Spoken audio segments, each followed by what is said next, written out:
শুভেন্দু অধিকারী মুখ্যমন্ত্রী হতেই উচ্ছ্বাস সরকারি কর্মচারীদের মধ্যে। আবির খেলে লাড্ডু বিতরণ করে উল্লাস সরকারি কর্মচারীদের।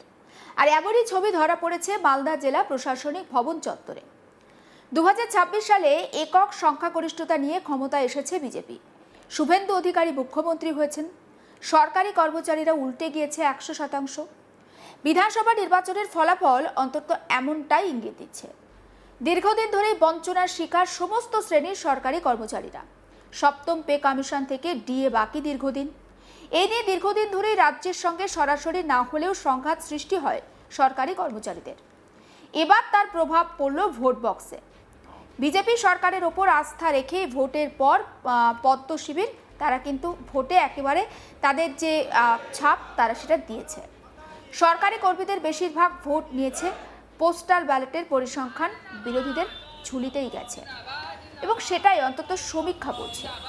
মালদা জেলা জুড়ে পোস্টাল ব্যালটে বিজেপির পক্ষে ভোট পড়েছে 9,599টি, সেখানে তৃণমূলের ভোট পড়েছে 5,203।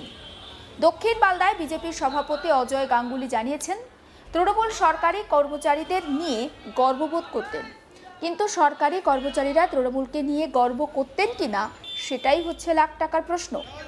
সরকারি কর্মচারীরা অপেক্ষায় ছিলেন। 26-এর বিধানসভা ভোট হয়েছে, তাই রাজ্যের সরকারি কর্মচারীরা সেটা প্রতিফলিত করেছেন। এই মমতার সরকারি কর্মচারীদের টাকা না দিয়ে সেই টাকা খেলা মেলা ক্লাবে দিয়েছে। এবার উচ্ছ্বাস তো হবেই সরকারি কর্মচারীদের। শোনাবো মালদা দক্ষিণের বিজেপি সভাপতি অজয় গাঙ্গুলির বক্তব্য। তৃণমূল সরকারি কর্মচারীদের নিয়ে গর্ববোধ করতেন, কিন্তু সরকারি কর্মচারীরা তৃণমূলকে নিয়ে গর্ববোধ করতেন কিনা সেটাই তো লাখ টাকার প্রশ্ন। সেই জন্য সরকারি কর্মচারীরা অপেক্ষায় ছিলেন কবে পশ্চিমবঙ্গে বিধানসভার ভোট ডিক্লেয়ার হবে। প্রথম 23 তারিখ এবং পরবর্তীতে 29 তারিখ তারা সেই অপেক্ষার দিনে প্রতিশোধ নেওয়ার অপেক্ষায় বসেছিলেন, যার প্রতিফলন ব্যালটে এবং পোস্টাল ব্যালটে হয়েছে। কোনো সরকারি কর্মচারী তৃণমূলের পক্ষে 15 বছর ধরে কোনো দিনই ছিলেন না। সরকারি কর্মচারীকে ধমকিয়ে তাদেরকে অশ্লীল ভাষা ব্যবহার করে কুকুরের সঙ্গে তুলনা করে যে মুখ্যমন্ত্রী আচরণ করেছে, তারপরেও যে সরকারি কর্মচারীদের কাছ থেকে কিছু কিছু ভোট পেয়েছে, এটাতেই তৃণমূলকে বাহবা বা ধন্যবাদ জানানো উচিত সরকারি কর্মচারীদের। পশ্চিমবঙ্গে বামফ্রন্ট চলে যাওয়ার পর সরকারি কর্মচারীদের কোনো রকম সাফল্যের খাতিয়ান এই সরকার করেছে এরকম কোনো উদাহরণ মমতা ব্যানার্জি করে দেখাতে পারেননি। তার প্রতিফলন তারা অপেক্ষায় ছিলেন। ডবল ইঞ্জিন সরকার হবে, কেন্দ্রীয় হারে ডিএ পাবে। যতবার ডিএ হয়েছে ঘোষণা, ততবার তারা যেন কোনো ডিএ না পেতে পারেন তার জন্য তিনি সুপ্রিম কোর্টে কোটি কোটি টাকা খরচ করেছেন। এইটা সরকারি কর্মচারীরা দেখেছেন এবং উপলব্ধি করেছেন। এই জাতীয় একটা অসুর বিত্তীয় সরকার যারা সরকারি কর্মচারীদের বিরুদ্ধে থাকে, তাদের অপেক্ষায় আমরা থাকলাম। সুযোগ বুঝে তার সদ্ব্যবহার আমরা করব, সেই জন্য সদ্ব্যবহার তারা করেছেন। এবং আজকে কালেক্টরি জুড়ে, নবান্ন জুড়ে সমস্ত সরকারি কর্মচারী হৈ হৈ করে কমলা রঙের আবির মেখে আর আমাদের যে কর্মচারী সংগঠন আছে সেইখানে যোগদান করছে। সমস্তটাই মমতা বিরোধী সরকারের বিরুদ্ধে গিয়ে সরকারি কর্মচারীরা এই পদক্ষেপ নিয়েছে। না, একটা জানতে হবে যে টাকা তো আমার আপনার টাকা, মমতা ব্যানার্জির টাকা না। মমতা ব্যানার্জি খয়রাতিতে টাকা দিবে, ক্লাবে টাকা দিবে, নানা রকম মেলাতে টাকা দিবে, দিয়ে ছেলেপেলেকে না খাইয়ে ধরে রাখবে শুধু দান খয়রাতি করে। আর তার টাকার হিসাব চাইলে তার যদি হিসাব না দেয়, তাহলে তো সরকারের যে কাজ, মানুষের উন্নয়নের যে কাজ, সেই কাজের টাকা যদি পার্টির ক্যাডারে বিচনে যায়, তাহলে তো টাকা কেন্দ্রীয় সরকার থেকে পাওয়া যাবে না। আমার আপনার টাকাই তো কেন্দ্রীয় সরকারের হাত হয়ে রাজ্য সরকারের কাছে আসে। সেই জন্য কোনো ব্যক্তিগত টাকা এটা তো না। সরকারকে টাকা নিলে টাকার খরচ দিতেই হবে, খরচ দেয়নি, টাকা বন্ধ রেখেছে। এবং এইবার সরকার আসার পরে ডবল ইঞ্জিন সরকার, কেন্দ্রীয় হারে আমরা সরকারি কর্মচারীদেরকে দিয়ে দিব, এইটা আপনাদেরকে আশ্বস্ত করছি। বিজেপির মন্তব্যকে পাল্টা তৃণমূল কংগ্রেসের সহ সভাপতি শুভময় বসু তিনি কটাক্ষ করেছেন এবং তিনি বলেন, বিজেপিকে দেখে মানুষ এখন একটা সেফ জায়গায় আসার চেষ্টা করছে। আর এখন তো সেটাই দেখাচ্ছে। তৃণমূল কংগ্রেস ক্ষমতায় আসায় 2011 সালে একই ছবি ধরা পড়েছিল। এখন একটা গোল্ডেন সময়, মানুষ চায় ক্ষমতার কাছাকাছি থাকতে, আর সেটাই তো হচ্ছে। শোনাবো তৃণমূলের জেলা সভাপতি শুভময় বসুর বক্তব্য। ক্ষমতায় আসার একটা রাজনীতির আছে, মানে কেউ ক্ষমতায় যখন আসেন তখন বেশিরভাগ মানুষ চায় যে তাদের নেক নজরে থাকার জন্য।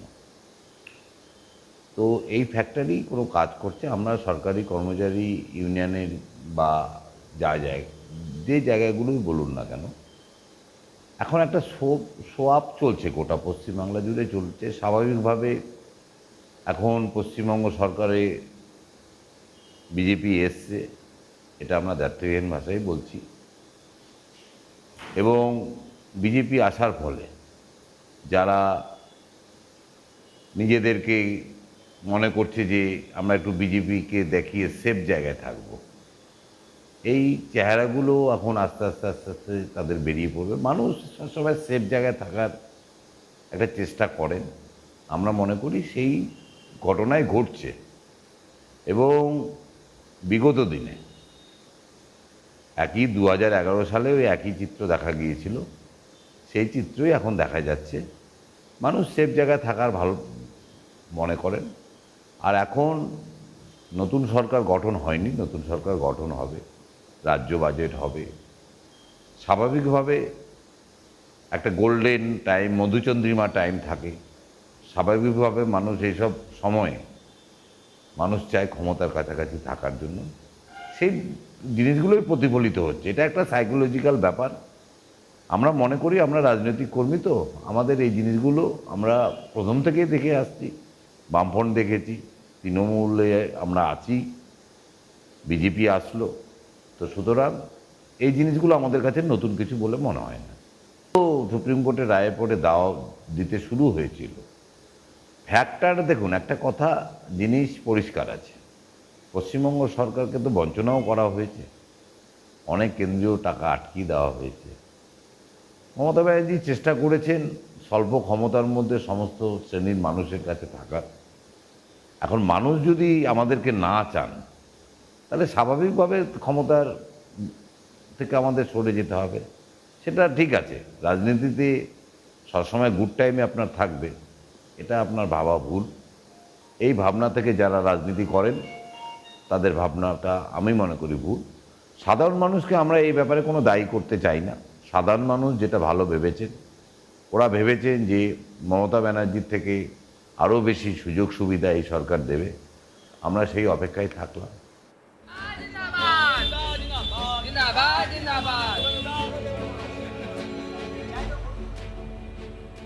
সমস্ত আপডেটের জন্য নজর রাখুন আজ তাক বাংলায়। সাবস্ক্রাইব করতে ভুলবেন না।